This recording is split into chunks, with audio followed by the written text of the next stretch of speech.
ये हाची नामी डॉग की एक सच्ची कहानी है जो 10 साल अपने मालिक का इंतज़ार करता रहता है, मगर वो कभी उसे भूल नहीं पाता। वो अपनी जान दे देता है मगर वो उसके साथ बेवफाई नहीं करता। इस फिल्म की शुरुआत में हमें एक स्कूल दिखाया जाता है जहाँ के बच्चे आज अपने अपने हीरो के बारे में बता रहे थे। और फिर यहाँ पे एक लड़की कहती है मेरा हीरो तो कोलंबस है, क्योंकि वो एक छोटी सी नाव लेके चला था और फिर उसने अमेरिका को दरियाफ्त कर लिया। और अगर वो ऐसा ना करता वो फिर भी मेरा हीरो था। और फिर यहाँ पे सब बच्चे उसके लिए तालियां बजा रहे थे।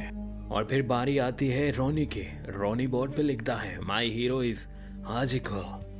और सब बच्चे एक दूसरे की तरफ देख रहे थे, उन्हें नहीं पता था ये किसके बारे में है। और फिर रोनी उन्हें बताता है ये मेरे ग्रैंडफादर का एक डॉग था, हम में से कोई नहीं जानता था वो कहाँ से आया है।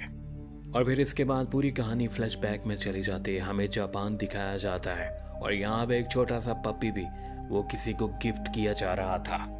और फिर हमें नजर आता है उसे एक सुजुकी में डाल के कहीं भेज दिया जाता है, मगर अभी तक हमें नहीं पता था उस डॉग को कहाँ भेजा जा रहा है। और फिर हमें यहीं पे नजर आता है एक आदमी रेलवे स्टेशन पे उस कुत्ते को अपने साथ लेके जा रहा था, मगर उसका पिंजरा नीचे गिर जाता है। उस आदमी को नहीं पता चलता, वो आगे चला जाता है। और फिर वो छोटा सा डॉग उस पिंजरे से बाहर निकल आता है। यहाँ के सब लोग उसके लिए अनजान थे, वो सब लोगों को देख रहा था। और फिर यहीं पे विल्सन आ जाता है, उसको वो डॉग बहुत पसंद आता है। वो उसे उठा लेता है और उससे पूछता है क्या तुम खो गए हो मेरे दोस्त। वो इधर उधर देखता है मगर उसे कोई भी नजर नहीं आता। और फिर विल्सन स्टेशन मास्टर के पास जाता है और उससे कहता है ये मुझे यहीं पे मिला है, ये किसी का खो गया है, तुम इसे अपने पास रख लो, इसका मालिक ढूंढता हुआ तुम तक जरूर आएगा। मगर फिर उसने कहा मैं इसका ख्याल नहीं रख सकता, मेरे पास बहुत सारे काम हैं। और फिर विल्सन उसे अपने साथ घर ले आता है। विल्सन यहाँ पे हमें पता चलता है वो एक प्रोफेसर है।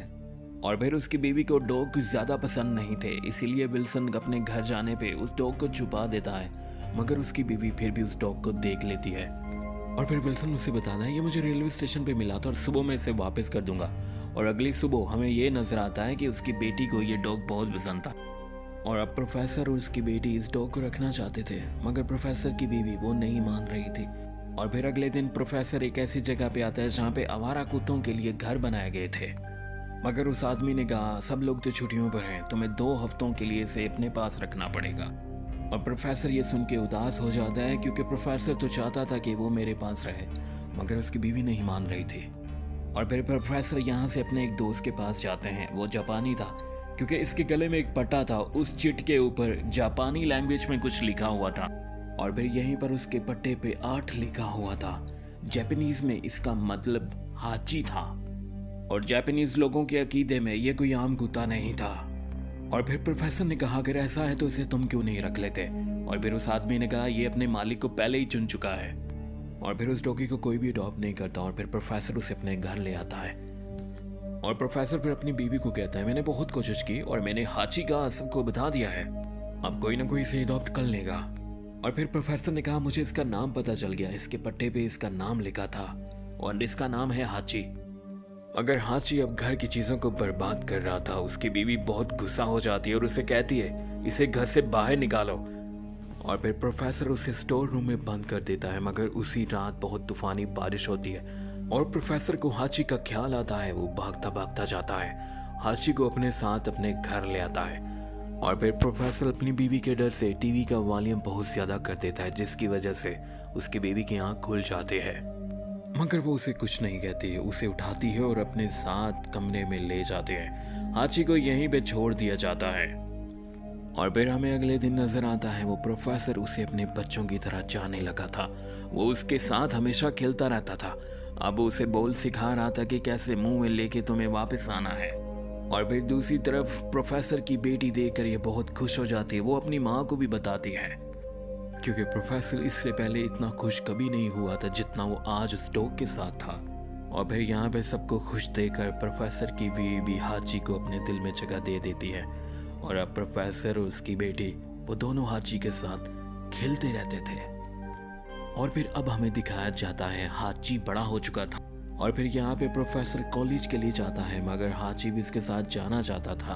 और फिर प्रोफेसर हाची को घर में छोड़ के कॉलेज के लिए चला जाता है, मगर हाची रुकता नहीं, वो ज़मीन के अंदर से गड़ा करके अपने लिए जगह बना के वहाँ से निकल जाता है। और फिर प्रोफेसर ने देखा तो हाची उसके पीछे पीछे यहाँ तक भी आ चुका था। और फिर प्रोफेसर नीचे आता है और फिर वो हाची को घर वापस ले आता है। और फिर उसके बाद उस घड़े पे वो मिट्टी डाल रहा होता है, उसे बंद कर रहा होता है। मगर इतनी देर में उसकी बीवी आ जाती है। वो कहती है तुम जाओ, तुम्हें देर हो जाएगी, ये काम मैं खुद कर दूंगी। और प्रोफेसर वहाँ से फिर चला जाता है।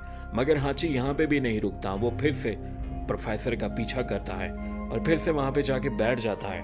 और हाची यहाँ पे प्रोफेसर का इंतज़ार कर रहा था। फिर वो आ जाता है और हाची उससे जाके लिपट जाता है। हाची का ये प्यार देख के यहाँ के लोग बहुत हैरान हो जाते हैं। और फिर उसके बाद प्रोफेसर ने उस आइसक्रीम वाले से पूछा, हाची मेरा यहाँ पे कब से इंतज़ार कर रहा है? वो आदमी कहने लगता है ये बस थोड़ी देर पहले ही यहाँ पे आया था। और फिर उसी दिन प्रोफेसर की बेटी का एक रिश्ता आता है। वो लड़का उसे बहुत पसंद था। फिर प्रोफेसर भी ये देखकर मान जाता है कि उसकी बेटी उस लड़के को पसंद करती थी।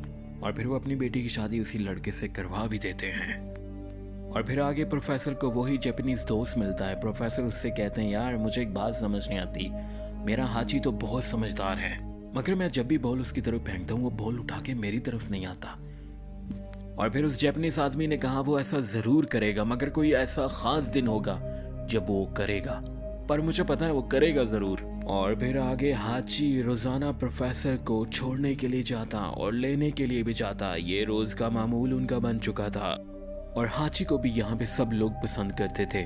और प्रोफेसर जब भी आता तो हाची उसका इंतजार कर रहा होता। और फिर उसी दिन प्रोफेसर जब घर आता है तो उसकी बेटी कहती है आप नाना बनने वाले हैं। प्रोफेसर ये सुन के बहुत खुश होता है और उसे गले से लगा लेता है। मगर अगले दिन हाची कुछ अजीब तरीके से कर रहा था। वो प्रोफेसर की बात नहीं मान रहा था।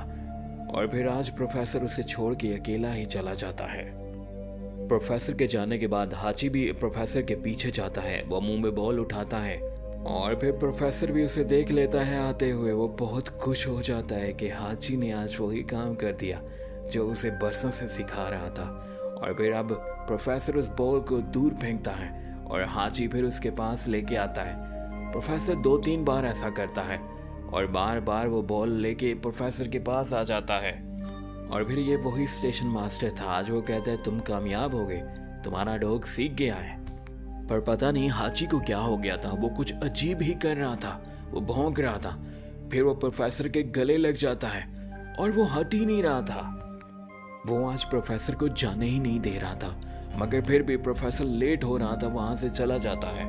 और फिर हाची उस जाती हुई ट्रेन को देख रहा था। वो अजीब तरीके से देख रहा था, जैसे कि वो सब कुछ जानता हो आगे क्या होने वाला है। और फिर आगे प्रोफेसर बच्चों को लेक्चर दे रहे थे, मगर उनकी अचानक से तबीयत खराब हो जाती है और वो ज़मीन पे गिर जाते हैं। और जब ये लोग उनके पास आते हैं तो पता चलता है वो मर चुके थे। हार्ट अटैक से उनकी मौत हो जाती है। मगर दूसरी तरफ हाची इंतजार करता रहता है। लोग आते जाते रहते हैं। वो सबको बहुत गौर से देख रहा था, क्योंकि यही वक्त था प्रोफेसर का आने का। फिर यहाँ पे जब प्रोफेसर नहीं आता वो मायूस हो जाता, मगर वो घर नहीं जाता। उसे इंतजार करते करते रात हो जाती है, मगर वो भूखा प्यासा फिर भी प्रोफेसर का इंतजार करता रहता।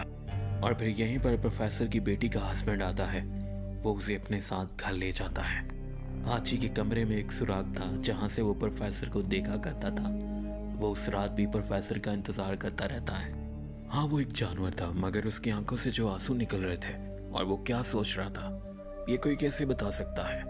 और अगले दिन भी हाची इंतजार कर करके पूरा दिन गुजार देता है और अब उसे रात हो जाती है। और अब उसके पास वही स्टेशन मास्टर आता है। वो उसे इस हाल में नहीं देख सकता था। वो उसे कहता है तुम्हारा मालिक बहुत दूर चला गया तुमसे, वो कभी वापस नहीं आएगा। मगर वो कैसे समझ सकता था, वो एक इंसान थोड़ी था, वो तो एक जानवर था। कितना अच्छा होता वो बेवफा होता, वो भी उसे भूल जाता। जिस तरह से सभी चीजों को भुला दिया जाता है, जिस तरह से इन लोगों ने प्रोफेसर को भुला दिया था, और वो लोग अपनी जिंदगी में मगन हो जाते हैं। और फिर ये लोग उस घर को छोड़ देते हैं, मगर हाची उस रेलवे स्टेशन को नहीं छोड़ पाता। वो वहीं पे रहने लगता और बार बार जब भी ट्रेन आती वो लोगों के चेहरों को देखता, मगर उसको वो चेहरा नजर नहीं आता जिसे वो चाहता था। और फिर एक दिन प्रोफेसर की बेटी आती है। वो हाची को अपने साथ घर ले जाती है, मगर हाची पूरी तरह से उदास था। जब भी उसे ट्रेन की आवाज़ आती तो वो दरवाजे के पास आके खड़ा हो जाता। और अब उसकी बेटी जानती थी हाची नहीं रुकेगा और वो दरवाज़ा खोल देती है और हाची अब जाते हुए उसे देख रहा होता है। और फिर हाची यहाँ से सीधा वहीं पे जाके बैठ जाता है जहाँ पे वो प्रोफेसर का इंतज़ार करता था। और हाची दोबारा घर वापस नहीं आता, वो बाहर रहने लगता है।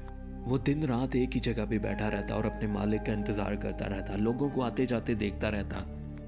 और फिर एक दिन प्रोफेसर की बीवी उसकी कब्र पे जाती है, मगर वहाँ पर वो जापानीज आदमी भी आ जाता है जो प्रोफेसर का दोस्त था। और फिर प्रोफेसर की बीवी कहती है तुम्हें देखकर अच्छा लगा, पर मुझे यकीन नहीं होता कि 10 साल गुजर चुके हैं। और फिर हमें यहीं पे पता चलता है प्रोफेसर को मरे हुए 10 साल गुजर चुके थे। और फिर आगे प्रोफेसर की बीवी को हाची नजर आता है। वो 10 साल से अपने मालिक का इंतजार कर रहा था। हाची बूढ़ा हो चुका था मगर वफा करना नहीं भूला था। प्रोफेसर की बीवी को उसे देखकर यकीन नहीं हो रहा था, मगर यहाँ पे सब लोगों की आंखों में आंसू इसलिए थे क्योंकि वो वफादार था। प्रोफेसर का जाने का शायद ही किसी को इतना गम हो जितना उनको गम ये था कि हाची कितने इंतजार में है और 10 साल से वो इंतजार कर रहा है, वो भी एक जानवर होकर। और अब प्रोफेसर की बीवी हाची को गले लगा लेती है। वो फूट फूट के रो रही थी, शायद वो पहली दफा रो रही थी। और फिर हाची बुरी तरह से बीमार हो जाता है, मगर वो फिर भी अपने मालिक का इंतजार करता रहता है। और फिर एक दिन वहीं पे इंतजार करते हुए जहाँ पे वो हमेशा करता था, वहाँ पे वो दम तोड़ देता है। और फिर हमें पता चलता है रोनी वही लड़का जो शुरू में कहानी सुना रहा था, वो प्रोफेसर का पोता था। और फिर हमें उस हाची की रियल तस्वीर दिखाई जाती है जिसकी ये सच्ची कहानी थी। ये कहानी मेरे दिल के बहुत करीब थी। आपको कैसी लगी? फीडबैक में अपनी कीमती राय का इजहार ज़रूर कीजिएगा।